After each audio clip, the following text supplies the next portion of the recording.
gay Christian support network has just been set up for Hull and East Yorkshire. It comes at a time when different denominations are examining attitudes towards sexuality and issues like same-sex blessings and same-sex marriages. Two of the founding members of the new network join me in the studio. Lucy Gorman's from North Cave and Gerald Fox is from Hull. Good morning to you. Nice to see you both. Morning. Thank you for coming in. Lucy, I mean, tell me about this network. How did it come about? Yeah, I mean, I have been Christian. I've been brought up as a Christian all my life, and obviously, kind of around the age of a teenager, I thought, maybe I'm not as straight as I thought I was. I kind of started having different feelings, and obviously came out when I was a little bit younger.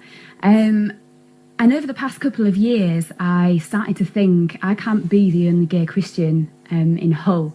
There's a lot of organisations and stuff that go on kind of in London and maybe in Manchester as well, but there's not really much kind of up in the Yorkshire area. So I guess I just started thinking I can't be the only one. So put the feelers out to see if there was anyone else out there and whether they fancied kind of some kind of support network or social group. And here we are. I mean, two of my friends, closest friends, are gay, yeah. and we've talked about the difficulty that they found in coming out, and in the end, it certainly wasn't a problem. But yeah. How did the church help you with that? Because they haven't got the church to help them. Did that help you more? Yeah, I mean, it is a difficult situation because obviously the church can be somewhat divided in this subject. I think what I did do was I went on the internet quite a lot and joined various kind of gay Christian forums. I obviously did a lot of research into it myself, reading various books, looking into Bible passages, and it's not something you take lightly when you're a Christian. I think it's a under the carpet subject with the church, which is difficult because it means that you are not necessarily scared, but apprehensive to go to the church or anyone within the church for help, or that's certainly what I felt. No reflection on anyone that I know, but it's just a difficult subject. So I wouldn't necessarily say I went to the church for help. I went to kind of the internet and Googled things and obviously prayed a lot about it and went to God as opposed to the church as to whether what I was and what I am is okay. Well, listening to Lucy's experience is Gerald Fox. Gerald, you've had Lucy's experience there. Tell me about yours. Does it mirror Lucy? Not really, in as much as I came out as a gay man before really I found my faith. So in a sense, I'd come to terms with my own sexuality, and that issue had been dealt with family and friends. And then I sort of came to faith. In fact, one of the things that had proved to be an obstacle to coming to faith is one's sexuality. And I know for a lot of gay and lesbians, they may not see the church or the Christian faith as a particularly welcoming place. So it was the other way round, really. It was about accommodating my faith to my sexuality. We've seen in recent weeks the debate about women bishops rear again and that move a step forward. That's one aspect of the church that's changing. What about aspects of towards gay people? And is there a juxtaposition between you being gay and having a faith? Among certainly maybe more mature members of the church? The church, we're a broad church, and I think meeting people in the gay Christian network, different people have different experiences at different churches.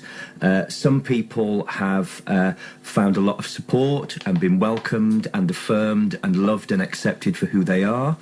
Other people have had very negative reactions and adverse reactions, and the whole point of the group really is to provide somewhere where if there are people who are struggling in their faith communities, in their churches, then hopefully they could come to us and get some support and some advice. Yeah, and I mean, just carrying on from kind of what Joe was saying, I think from my own personal experience, it would have helped me if there was a group or if there was just someone that I knew that was gay and Christian and had come out and come through the other side and was still all right.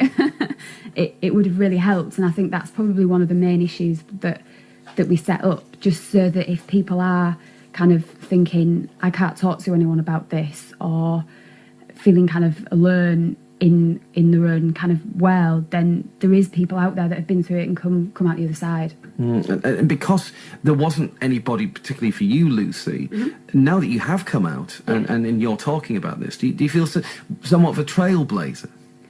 Or do you feel you can give something back to someone who's the next person to do this? Yeah, obviously I'd like to. If I can make anyone's kind of experience of coming to terms with the sexuality and coming out a little bit easier, or provide support to anyone who is going through that, then yeah, of course, that's absolutely what we're there for. And kind of, as Gerald said, meeting different people who have come from different backgrounds and had different experiences, I think helps us as a group to support people who come to us, because hopefully there's going to be someone who can relate to one of our stories.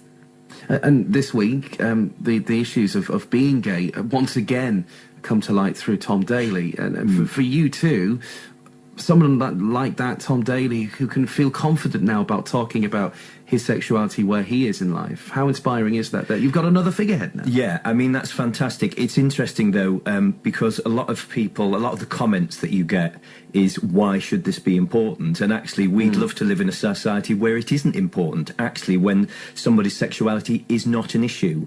And very often, it's the gay and lesbian community who are accused of making it an issue. We're not making it an issue. It's society at large that makes it an issue.